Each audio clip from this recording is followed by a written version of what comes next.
Ada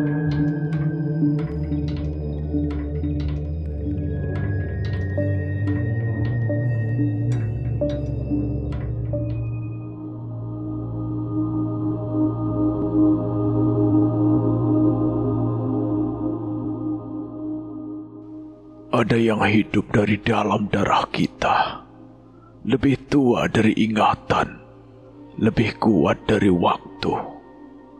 Warisan yang tak hanya diwariskan lewat nama, tapi lewat keberanian untuk memperbaiki luka yang tak terlihat oleh dunia. Sang Hyang Talapraja, namanya terdengar megah dan sakral. Namun seperti berkah yang tercemar. Kekuatan alam yang semestinya menyuburkan kehidupan berubah menjadi kutukan karena keserakahan manusia. Sebuah anak panah melesat nyaris tanpa suara, menembus udara lembab yang langsung menancap di kepala seekor ular raksasa yang mengendap-endap di antara akar pohon purba mengincarku. Cepat Dadan, anak panahku tinggal sedikit. Bejo berteriak dari kejauhan. Aku menoleh sekilas. Di balik akar-akar gantung Sang Hyang Talapraja, Bejo berdiri tegap. Tubuhnya gemetar tapi matanya tajam. Busur pusaka yang di tangannya itu sudah mulai retak, tapi semangatnya belum pudar. Sementara itu, rohkulah yang kini melesat, meninggalkan tubuh jasadku yang dijaga oleh Bejo dan Eyang Unggar di pinggir hutan. Aku punya satu tujuan, menembus jantung pohon keramat itu dan mengambil pusaka yang tertanam. Namun sejak rohku memasuki wilayah kekuasaan Sang Hyang Talapraja, ular-ular jadi-jadian bermunculan dari segala arah. Mereka mencium ancaman, mereka menciumku. Hati-hati, Danan. Suara Eyang terdengar samar melalui mantra yang ia lantunkan dari dunia nyata. Jika rohmu terluka, tubuhmu akan menerima dampaknya. Eyang sedang melakukan ritual perlindungan. Ubur rampe sudah tersusun melingkar mengelilingi tubuhku. Dupa menyala dan asapnya membentuk aroma kuno, seolah menarik perhatian leluhur yang jauh. Namun belum juga aku sampai ke batang utama pohon, kakiku tersandung sesuatu yang tak kasat mata. Brak! Rohku jatuh menghantam tanah dengan keras. Sakitnya terasa nyata. Sial, apa yang terjadi? Aku menoleh, tapi kini Bejo dan Eyang sudah tak terlihat. Kabut dan akar-akar menjuntai dari langit-langit. Hutan telah menelan mereka. Dunia ini aku hadapi sendirian. Sepertinya mulai dari sini, aku harus bertarung sendiri. Aku bergumam pelan. Samar-samar terdengar sebuah suara lirih, berngaung seperti rintihan angin yang muncul dari balik semak dan akar. Anakku, kembalikan aku. Aku mendongak, dan makhluk itu berdiri di sana. Perempuan. Tingginya lebih dari 2 kali manusia normal. Rambutnya panjang menjuntai, kusut seperti akar. Matanya masih tersusuk paku besi. Separuh wajahnya rusak, mulutnya dijahit kasar. Hidungnya hilang, seperti dipotong dengan alat tajam. Dan di belakangnya, sulur akar menjulur dan menusuk tengkuknya seperti rantai anjing. Ia adalah budak Sang Hyang Talapraja. Aku bunuh dia. Tuan, jangan sakiti anakku. Suaranya bergetar bukan karena lemah, tapi karena ketakutan. Ketakutan yang dalam akan sesuatu yang bahkan tak bisa aku lihat. Seketika, brak! Mayat dilemparkan ke arahku dengan kekuatan luar biasa. Aku terpental ke tanah. Rohku kembali merasakan luka seperti daging robek.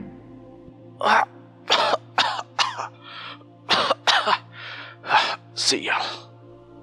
Aku terbatuk. Debu roh memenuhi udara. Aku tak bisa menghindar terlalu lama. Makhluk itu bisa menyentuh rohku. Tenang, aku bisa menenangkanmu. Aku melesat ke arahnya, mencoba berbicara, menenangkan, berempati. Tapi suara tangisannya berubah menjadi jeritan mencekam.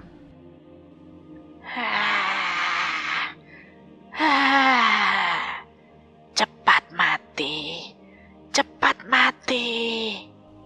Tangisannya meledak seperti sihir sonik. Satu teriakan mengguncang tubuhku. Aku bisa merasakan kesakitan yang ia pancarkan langsung ke jantungku. Seperti aku ikut mengalami apa yang ia alami sebelum mati. Cepat mati. Brak, brak. Ia kembali melempar mayat-mayat kaku, menghantam segala arah. Aku tak menyerah, doa-doa pun kembali kupanjatkan.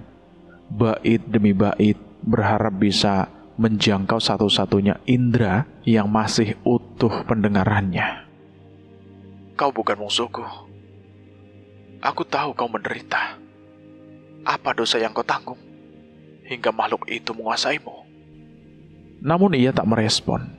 Doaku tak mampu menjinakkan dendamnya begitu saja. Ia mengamuk. Aku mendekat dan ketika tangannya mencoba mencakarku, serat. Aku hindari serangannya. Lalu dengan keris Raga Sukma, kutancapkan ke lengannya, menariknya sepanjang kulit makhluk itu. Bekas luka panjang berbentuk. Sakit. Ia menjerit. Darah hitam menetes dari lukanya.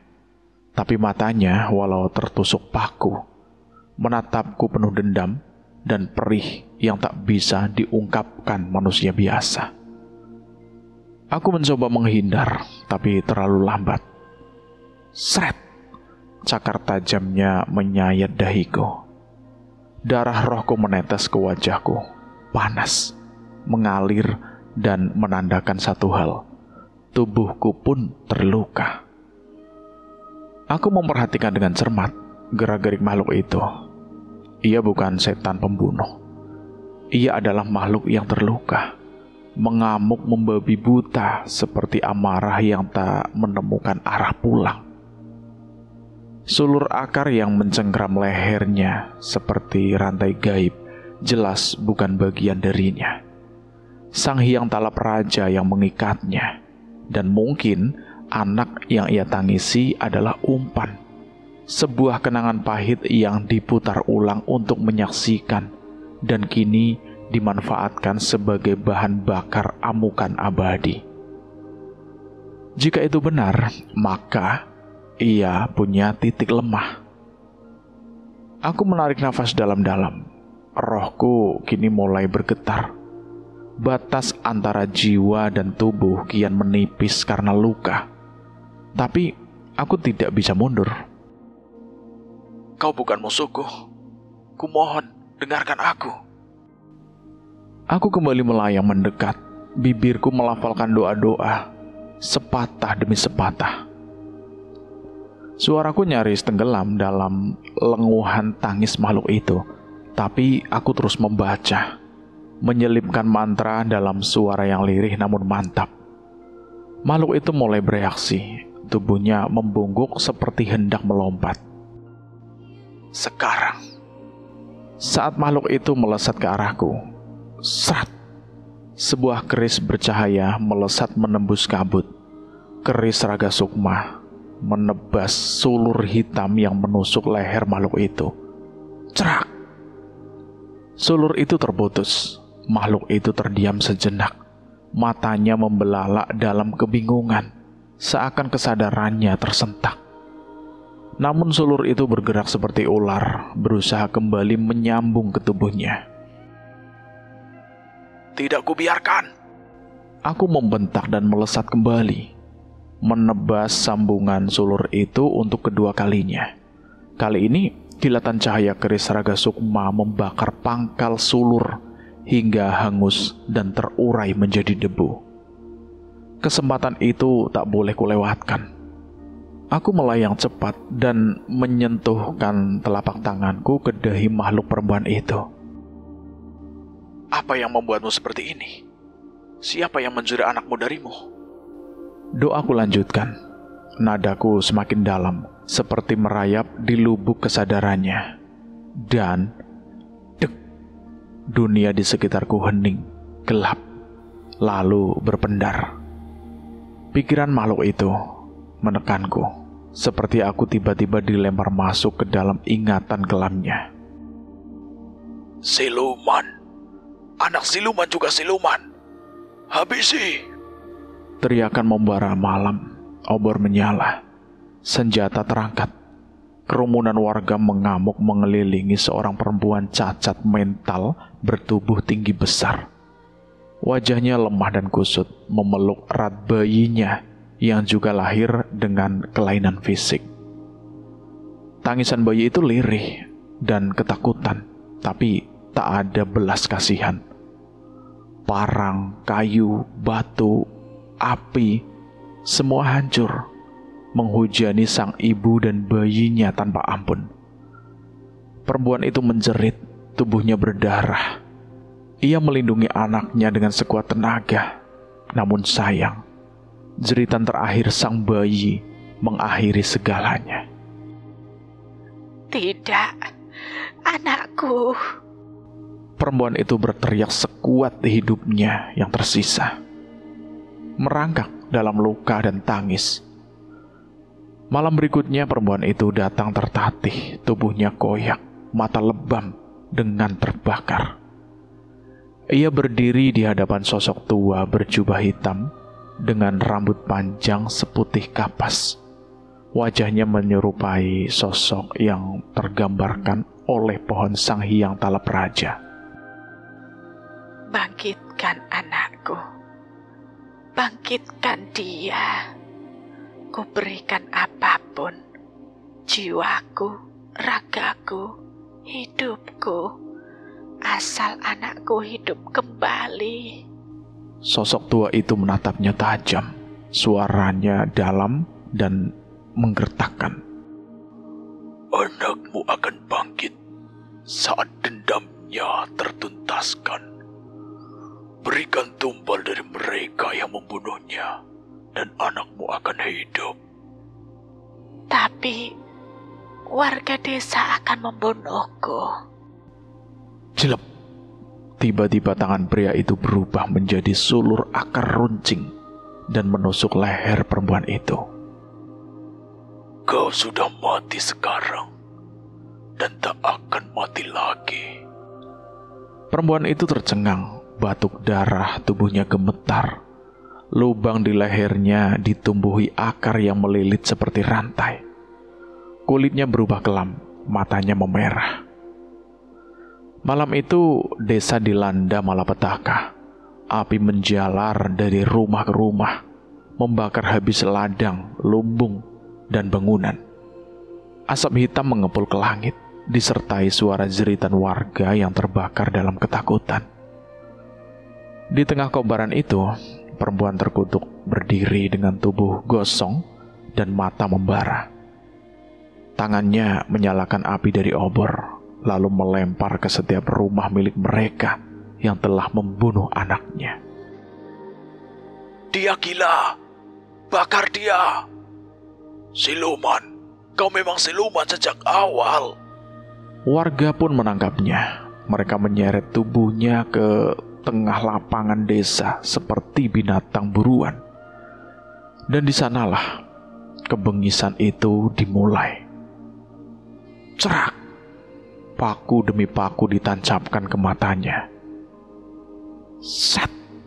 Hidungnya dicacah hingga tidak berbentuk. Cerak!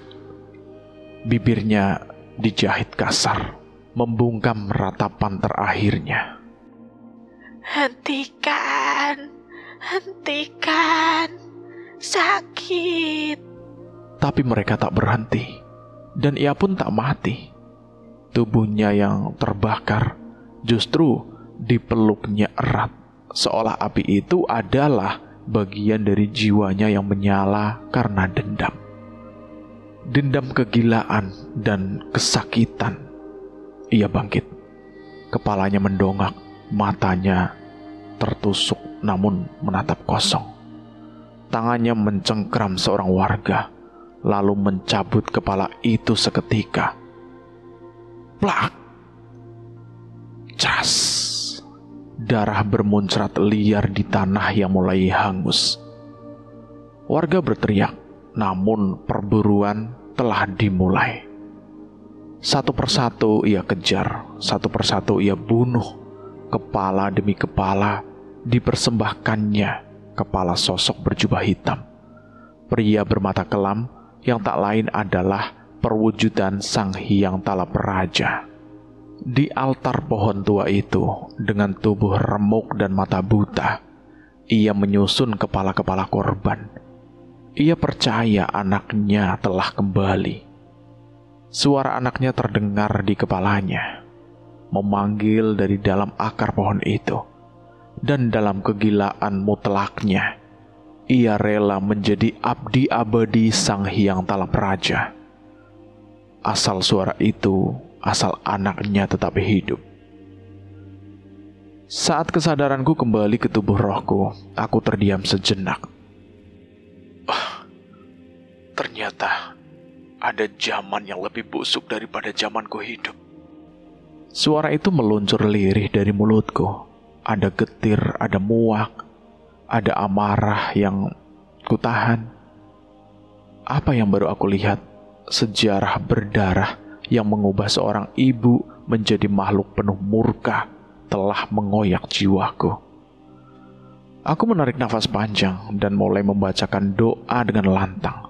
Bukan untukku, bukan untuk dunia, tapi untuk jiwa yang dibutakan oleh tipu daya iblis, yang menjual jiwanya demi cinta pada anak yang direnggut dengan kejam. Biar penghakiman Tuhan saja yang berlaku padamu, bukan tangan manusia, bukan pula dengan iblis. Sosok besar itu menggeliat pelan, tubuhnya bergetar seolah tersiksa oleh kata-kataku. Samar-samar terdengar suara seraknya. Anakku, aku tak akan meninggalkan anakku. Kalimat itu membuat dadaku sesak. Di balik wujud menyeramkan, dalam jerit dan amukannya masih ada cinta seorang ibu. Aku mendekat menatap ke arah wajahnya yang sudah nyaris tak menyerupai manusia. Anakmu tak pernah berbuat dosa. Bukan disinilah ia berada. Sadarilah. Ia terdiam. Perlahan, hawa panas menyelimuti tubuhnya. Uap putih mengepul dari pori-porinya, seperti raga yang mulai melepas beban dendamnya. Tanpa teriakan, tanpa amukan, ia menghilang dalam keheningan, menyisakan udara yang berat dan dada yang tertusuk rasa iba. Tanganku mengepal. Apa yang terjadi pada sosok itu membuatku geram. Aku pastikan kau akan musnah, di zaman ini maupun di zamanku. Tanpa menunggu waktu lagi, aku kembali melesat menuju batang utama Sang Hyang Talaperaja, tempat di mana pusaka belati tulang putih disembunyikan. Tempat di mana semua jawaban yang aku cari menunggu.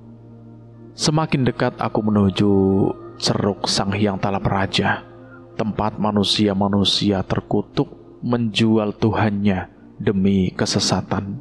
Aku tahu, itu bukan tujuanku.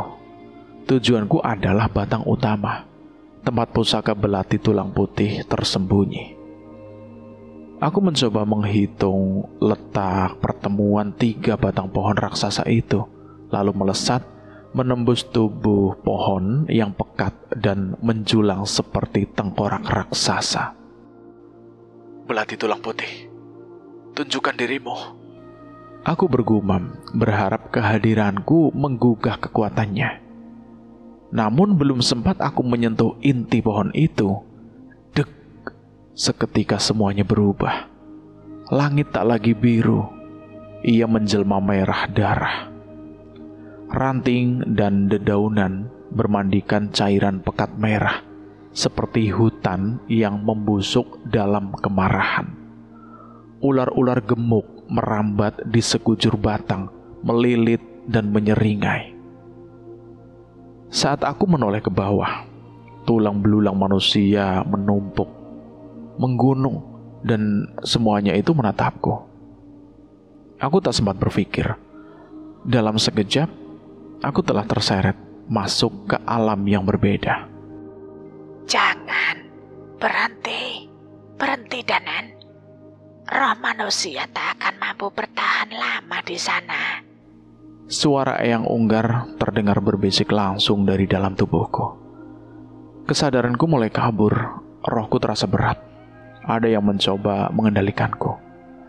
Rasa ini pernah kurasakan, sama seperti saat kesadaranku nyaris ditelan alam jagat Segoro Demit. Sial, ini bagian dari alam itu. Tubuh rohku semakin tertarik ke dalam. Ketakutan mencengkeram semua indraku. Aku menembus batang utama, dan saat masuk, semua cahaya lenyap. Hawa dingin berganti panas menyengat, seperti tubuhku digilas dari segala arah. Sakit, tajam, dan mencekam. Serat! Aku belum menemukan pusaka itu, tapi tubuhku tak bisa lagi menahan. Aku keluar dari batang utama dan terjatuh. Cairan merah mengalir dari mataku, telingaku, dan mulutku. Tubuhku sendiri ikut berdarah, menandakan siksaan di alam roh juga menyentuh raga. Rasakan, Danan. Rasakan satu-satunya yang murni di tempat terkutuk itu. Suara Eyang kembali membimbingku. Aku mencoba, namun kegelapan ini terlalu pekat. Energi hitam di sini menggerogoti pikiranku, memanggil kegilaan dari dalam diriku sendiri. Tidak, tak ada cara lain. Aku harus meruat pohon ini. Dengan sisa tenaga, aku meletakkan tanganku di tanah. Kubacakan doa panjang-panjang dan berat agar kekuatan gelap ini terbakar. Namun, darah menyembur dari mulutku. Tubuhku terkulai, kesadaranku kembali melemah. Aku nyaris menyerah. Danan, kembali. Teriakan Eyang menggema di seluruh ragaku, tapi aku belum selesai. Tunggu Eyang, sebentar lagi. Dengan nafas tersisa, aku tajamkan indraku, lalu aku mendengarnya. Gemericik air sangat halus, nyaris tak bisa ditangkap oleh pendengaran manusia. Air, mata air. Air itu meresap ke batang pohon, tak tercemar, dan berhenti pada satu titik. Di sana, aku melesat, dan saat menyentuh titik itu, tubuhku menggigil. Hangat, mencengkram, sakral. Rasa yang sama seperti saat menyentuh manjing marcapada dan pusaka Ratu Ular. Pusaka ini juga membawa kekuatan alam kadewatan. Belati tulang putih, aku menemukannya. Serat! Tanganku meraih sebuah belati mungil, rapuh, namun bilahnya memancarkan cahaya putih dengan ukiran aksara Devanagari yang seolah berdenyut. Eyang, aku mendapatkannya. Apakah kau yakin? Yakin, Eyang. Aku merasakannya. Kalau begitu, giliran Eyang. Samar mantra itu mulai terdengar. Jagat lelembut boten duwe wujud. Kula nimbali surga loka surga kayangan. Ketuh mulih sampun nampani. tekan asa, tekan sedanten. Bau kemenyan, dupa, dan kembang tercium melalui rohku. Ritual telah dimulai. Eyang membacakan mantra jagat lelembut melalui tubuhku. Aku berusaha mencari jalan keluar dari alam ini. Tapi tepat saat aku mulai cemas, serat, sesuatu menarik rohku dengan keras, gelap. Semua berubah gelap pekat. Danan! Suara Bejo menggema menarikku dari kehampaan. Mataku perlahan terbuka. Aku kembali ke tubuhku. Nafas beratku hela di kedua tanganku. 2 pusaka tergenggam erat. Keris Raga Sukma di kanan dan belati dengan bilah putih di kiri. Danan, ini belati tulang putih. Tanya Bejo masih terengah. Eyang Unggar mengangguk pelan. Wajahnya pucat dan tubuhnya lemah. Ia telah mengorbankan banyak tenaga untuk menarik rohku kembali dari jagat Segoro Demit. Aku teringat pada mantra jagat lelembut. Apakah Eyang memanggil rohku seperti saat aku memanggil arwah para leluhur Sambara? Mungkinkah mantra itu lebih dari sekedar pemanggil? Mungkin juga menyambung takdir. Kita harus kembali, ucap Eyang dengan nada mendesak. Langit mulai menguning, malam yang mencekam akhirnya mereda. Kami menembus hutan, ditemani hangatnya matahari yang hampir terbit. Eyang, aku bertanya pelan, masih memikirkan kejadian di malam itu. kalau pusaka ini sumber kekuatan Sang Hyang Talapraja, kenapa pohon itu tak mencoba merebutnya kembali? karena kekuatan Talapraja sekarang bukan dari pusaka itu lagi. Dulu pusaka ini yang memberinya kekuatan, tapi sekarang dia hidup dari darah dan nyawa tumbal. Aku tertegun. Jadi, belati ini tak lagi menjadi sumber utamanya. Tidak, tapi saat sosok yang menyatu dengan Sang Hyang Talapraja itu bangkit, ia pasti akan mencari pusaka itu lagi. Kemarahannya bisa menumpahkan banyak darah, lebih banyak dari sebelumnya. Mendengar itu, Bejo menelan ludah.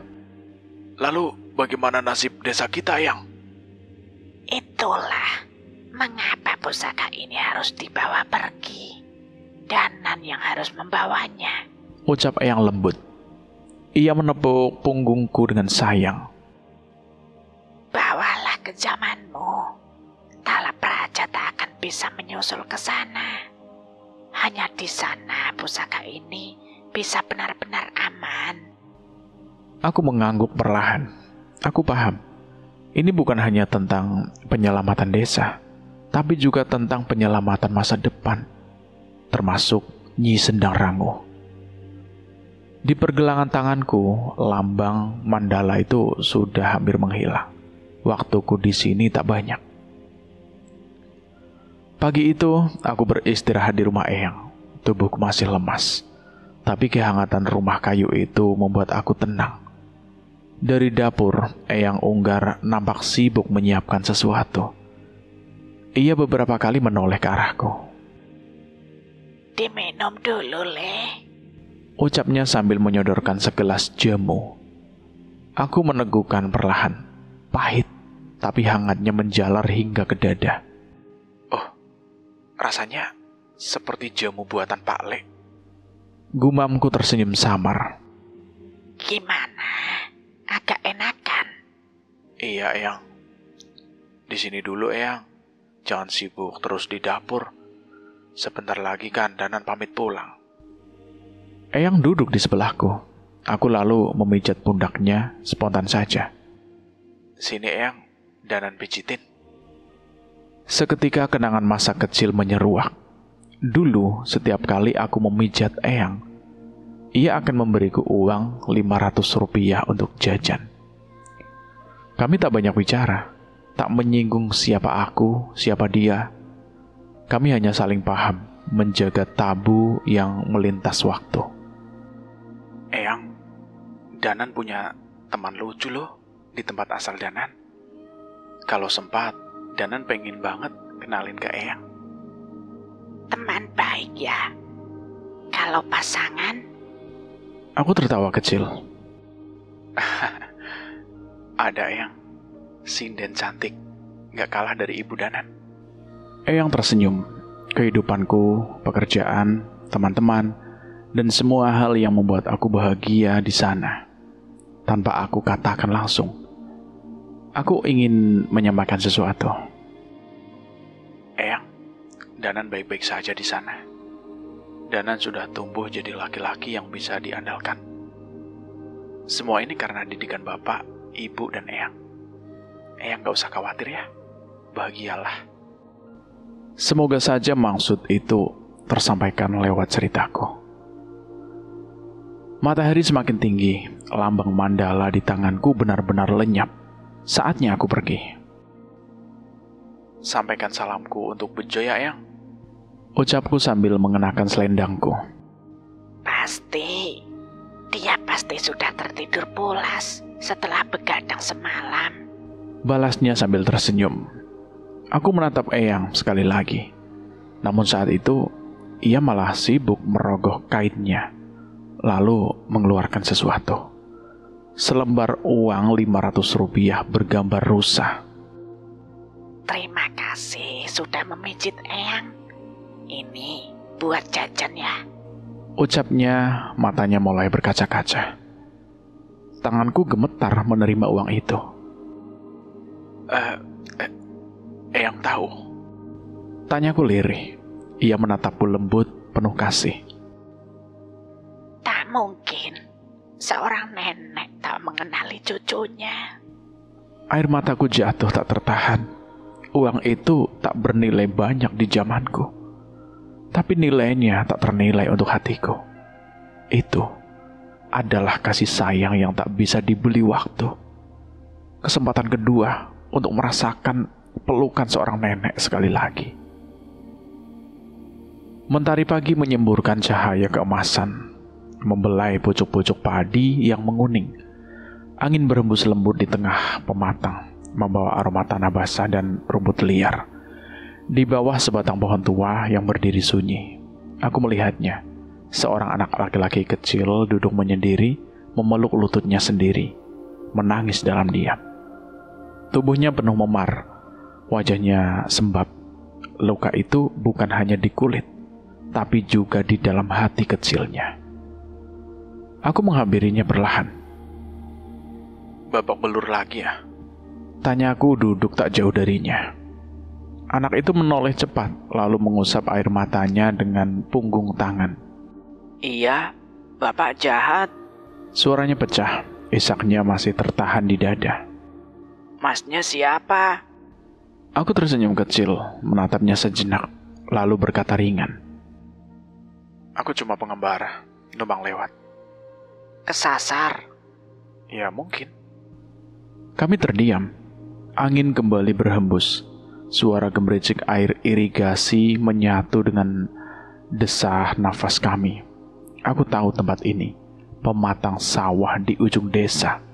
Sebuah tempat yang menjadi lokasi favoritku, bahkan hingga saat ini. Kalau mau nangis, nangis aja. Tapi jangan sampai ada yang tahu.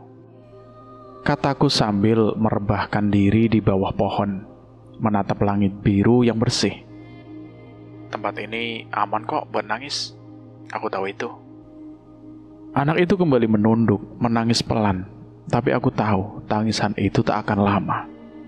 Ada sesuatu di udara yang menghangatkan luka. Sepelan hembusan angin, sehalus waktu. Tak ada orang yang lebih baik dari ayahmu. Bisikku, suaranya pelan menyatu dengan desir angin. Rasa sakit dan memar itu kelak akan jadi perisai, bukan luka. Anak itu menatapku bingung. Air matanya mengalir perlahan. Tapi sakit, Mas. Aku gak kuat. Aku mau pergi aja ke tempat Pak Le. Jangan. Kecuali kamu siap tinggal di hutan dan bertemu ular megak, makhluk aneh-aneh, dan tempat yang kamu gak akan ngerti. Masnya kenal Pak Le? Tanyanya ragu. Aku tercekat sebentar, lalu tersenyum kaku. Kenal, dikit. Nanti ada waktunya kalau mau sama Pak Le, tapi jangan sekarang. Tatapannya semakin penasaran. Aku tertawa kecil, lalu mengacak-acak rambutnya. Mas, rambutku. Tenang, lurus lagi nanti. Aku menatapnya dengan lebih serius, mencoba menyampaikan sesuatu yang akan melekat di dalam hatinya. Ingat nih ya, Danan. Segala hal di dunia ini akan hilang. Entah itu luka, harta, atau bahkan nyawa. Tapi waktu itu obat. Dia nggak kelihatan, tapi paling setia. Makanya, jangan cinta berlebihan pada apapun. Jangan terlalu menggenggam, karena kita semua itu tahu, akhirnya satu-satunya yang kenal cuma yang menciptakan kita. Anak itu mengerutkan dahinya, menatapku setiap sedang mencoba memahami sesuatu yang terlalu besar untuk usianya. Tapi aku tahu, satu hari nanti dia akan mengerti. Aku duduk merogoh saku dan mengeluarkan sesuatu. Uang 500 rupiah kertas bergambar rusa. Kusodorkan padanya. Ini buat jajan. Ia menatap uang itu heran. Kok tiba-tiba ngasih duit? Aku tersenyum hangat. Titipan dari Eyang Unggari. Katanya ini buat Danan. Aku berdiri. Langkahku mulai menjauh. Tapi anak itu belum berhenti menatapku. Masnya kenal nenekku juga? Aku tak menjawab. Waktuku habis. Aku hanya terus melangkah. Perlahan larut dalam cahaya pagi yang semakin menyilaukan. Dari balik langkah-langkahku yang memudar, aku berbisik dalam hati. Terima kasih, sudah terus berusaha kuat ya. Kau akan tumbuh menjadi sosok yang lebih dari yang kau bayangkan. Dan meski dunia keras, banyak orang baik yang akan menemanimu. Aku sudah melihatnya. Langit memeluk sawah, dan angin terus berhembus, menghapus sisa-sisa air mata dari pipi seorang anak kecil yang akan tumbuh hebat. Dua pendekar. Malam telah lewat dari puncaknya. Kabut mulai menebal, menyelimuti desa dengan hawa lembab dan dingin.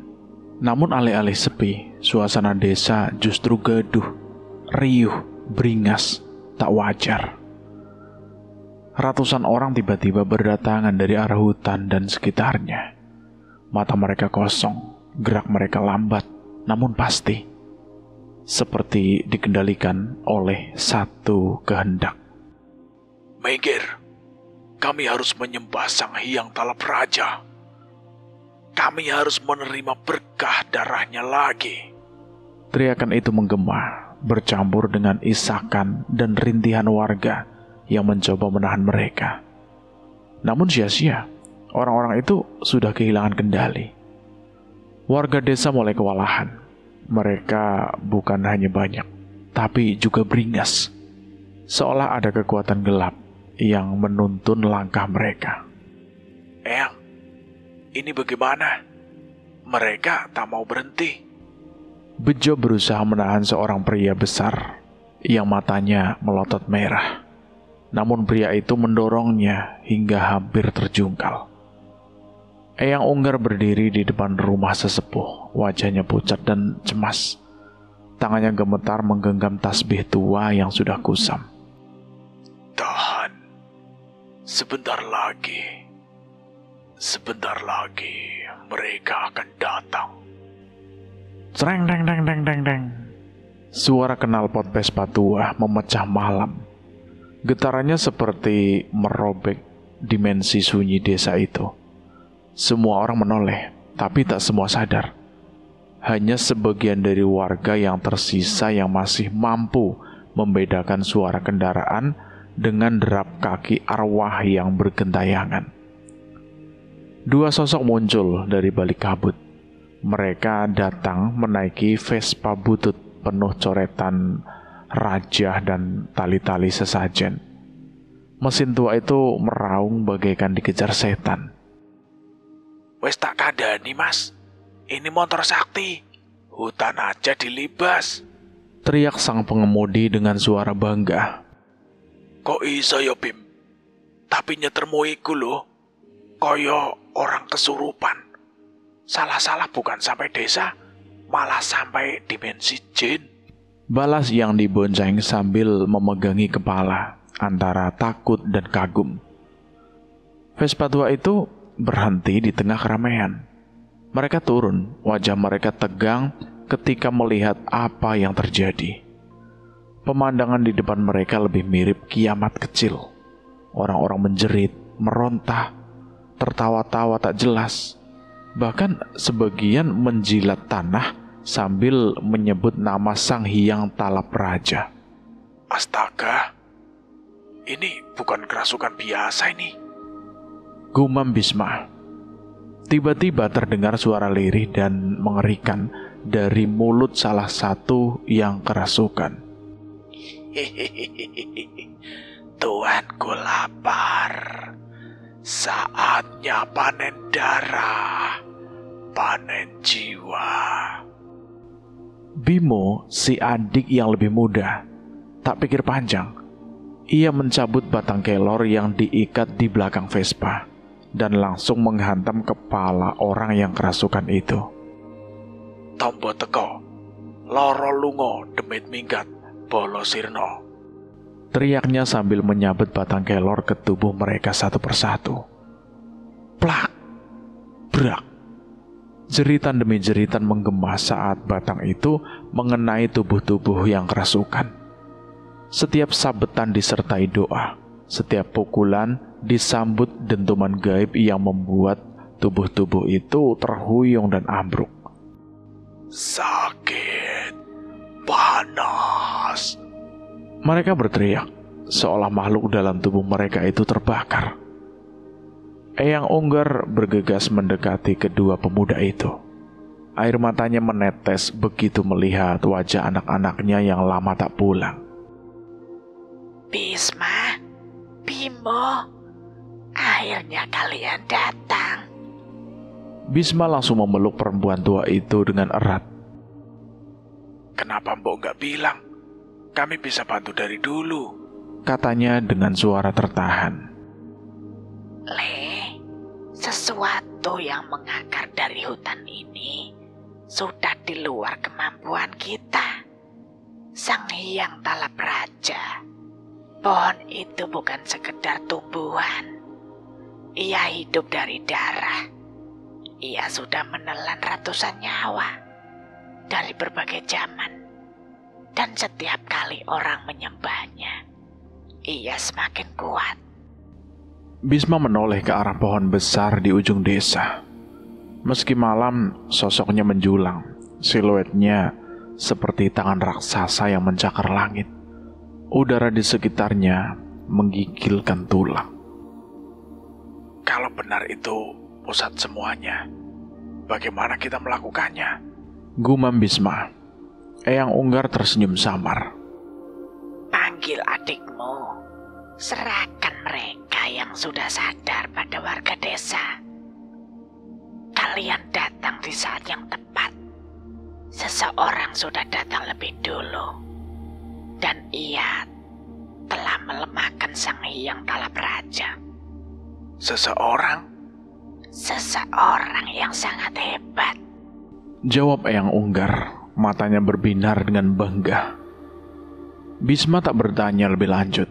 Ia menoleh ke Bimo dan berseru. Bim, ayo ke pohon itu sekarang. Langsung. Gak ngopi dulu toh? Ngunyah roti apa? Keluh Bimo, tapi kakinya tetap berjalan. Ngomel terus. Situasi kayak gini kok masih sempat-sempat santai ngono.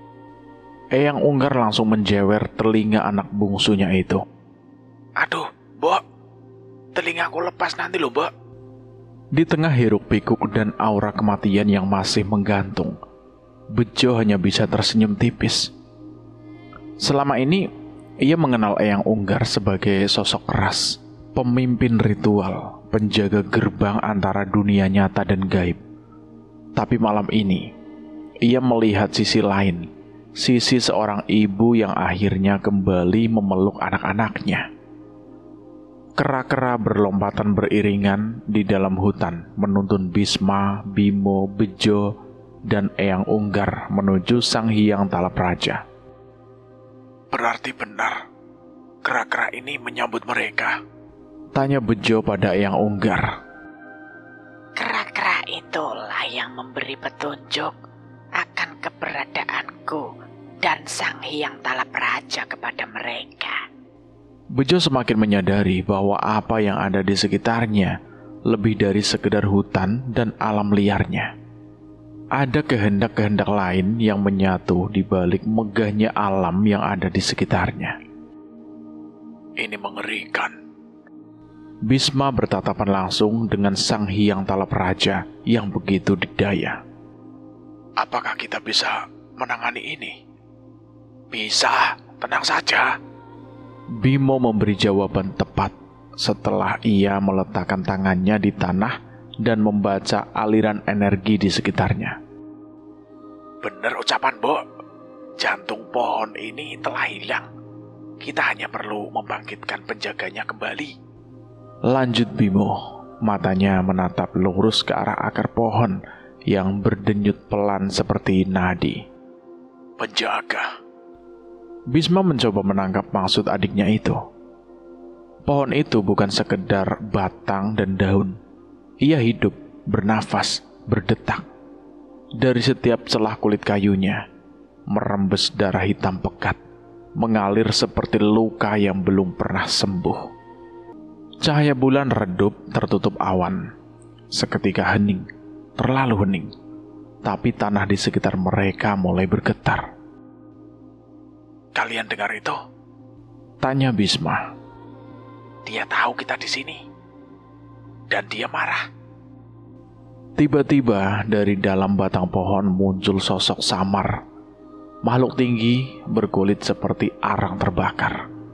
Matanya merah menyala. Itu bukan pohon, itu wadah dan sang penghuni. Roh leluhur yang menyatukan dirinya dengan pohon itu mulai keluar dari peraduannya. Bukan hanya pohonnya yang kita hadapi, tapi juga makhluk masa lalu yang bersemayam di dalamnya. Gumam Bisma menarik keris dari pinggangnya.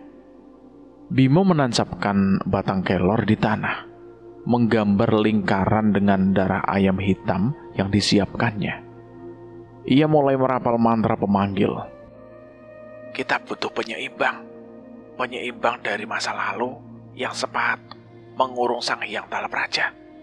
Dia harus datang kembali. Ucap Bimo.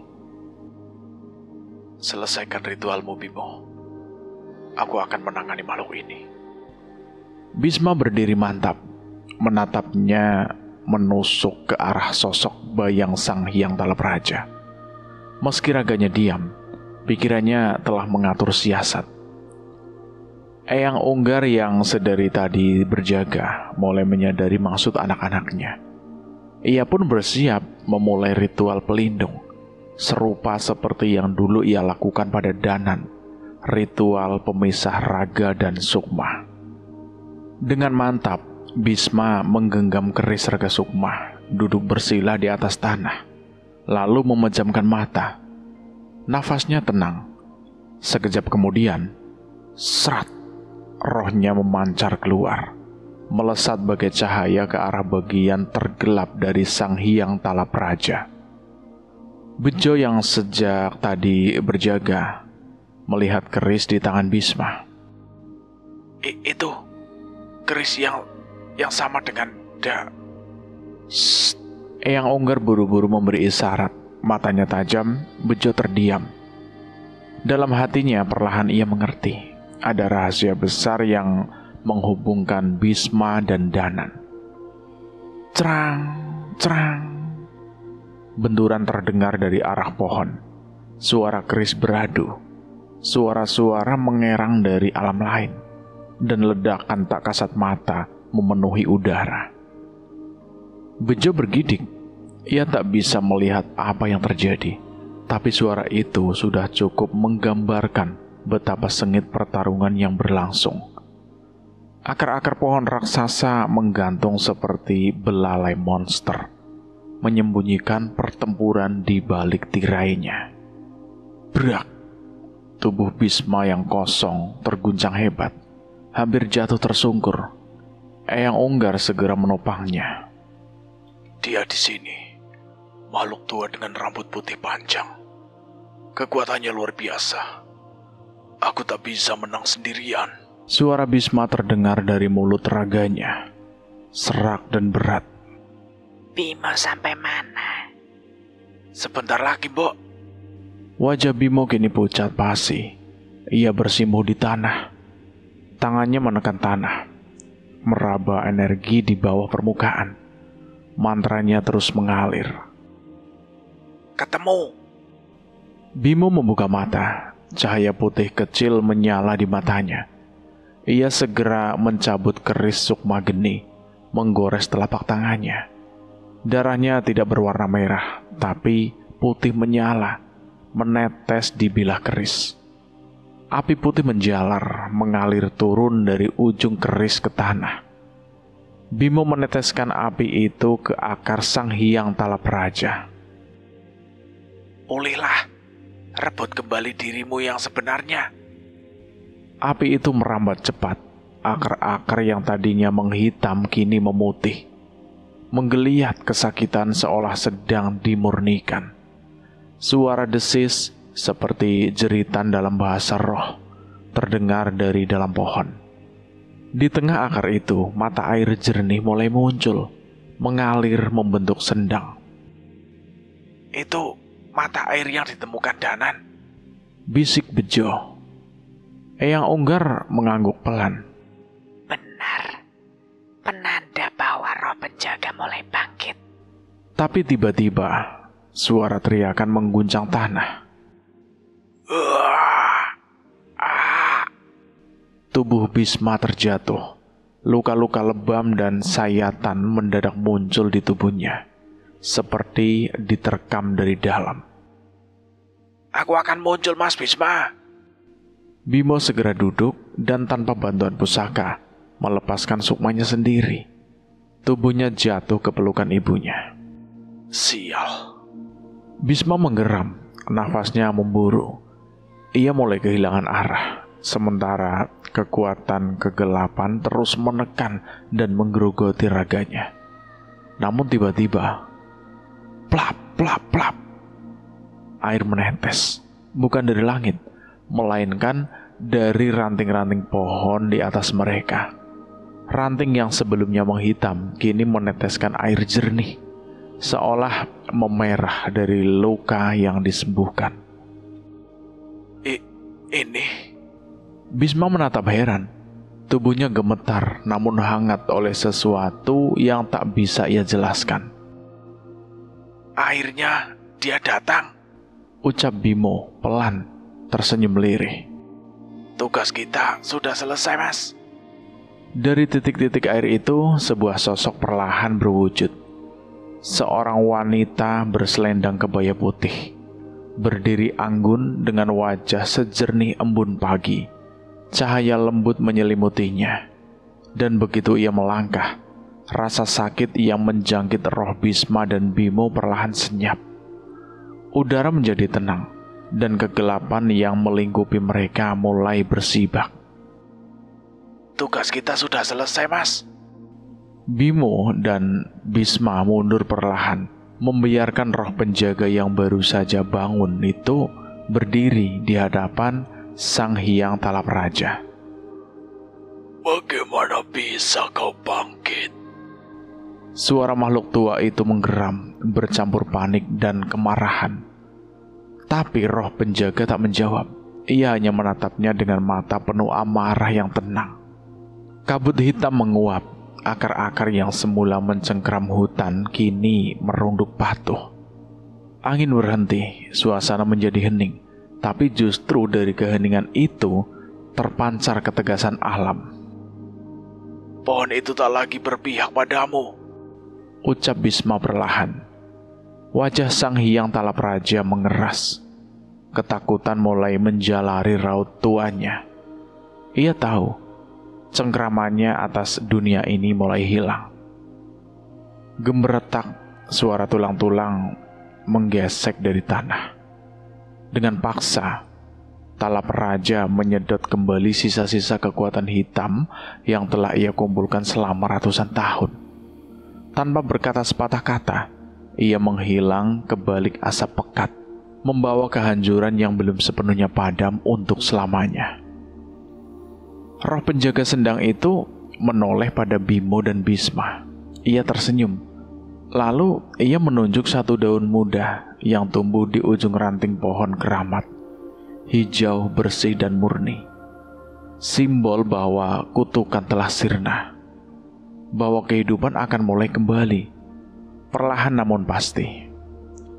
Bersamaan dengan cahaya matahari yang mulai mengintip dari balik pepohonan, kera-kera hutan muncul dari balik semak, melompat ke dahan-dahan. Mereka menatap roh itu dan seolah menyambutnya. Kau tidak akan sendiri.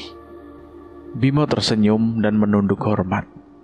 Roh itu membalas senyuman mereka dan perlahan memudar, namun ketenangannya menetap di udara. Kami pamit, ucap Bisma.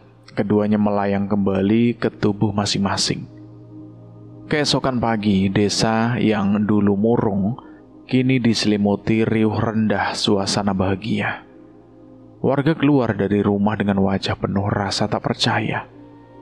Untuk pertama kalinya dan dalam waktu yang lama, udara terasa ringan, matahari terasa hangat, dan suara burung kembali terdengar.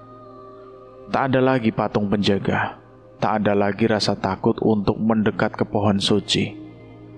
Warga desa datang berbondong-bondong, menunduk hikmat, dan mulai menguburkan sisa-sisa tulang dan jasad yang selama ini tersembunyi dalam akar. Mbok, sebenarnya siapa yang datang dulu dari kita? Tanya Bisma pada Eyang Unggar yang terlihat tenang dan puas. Namun bukannya menjawab, Eyang Unggar hanya tertawa cekikikan, seperti menyimpan rahasia yang terlalu indah untuk dijelaskan. Mbok, kok malah tertawa toh? Sudah, gak usah dipikirin. Yang penting kau tahu satu hal. Di darahnya juga mengalir darah Sambara, seorang yang pantas kita banggakan. Terasa Sambara juga. Bisma mengerutkan kening, tapi sebelum ia sempat bertanya lebih jauh, Eyang Unggar sudah berjalan ke arah warga desa. Depan tetap menjadi misteri, hanya sedikit yang tahu tentang siapa dia sebenarnya, dan kenapa ia bisa muncul di masa ini. Rahasia itu tetap tersimpan rapi dalam hati Eyang Unggar, sampai akhirnya ia kembali bersama keluarganya dan beristirahat dalam damai untuk waktu yang sangat panjang. Cerita ini bersambung dulu sampai di sini. Bagaimana menurut teman-teman semua tentang cerita ini? Silahkan tulis di kolom komentar. Dan terima kasih buat kalian semua yang sudah mendengarkan cerita ini sampai habis. Semoga kalian sehat selalu, panjang umur, bahagia selalu, dan selalu dimudahkan segala urusannya. Dan saya mohon maaf jika ada kesalahan kata. Saya pamit undur diri.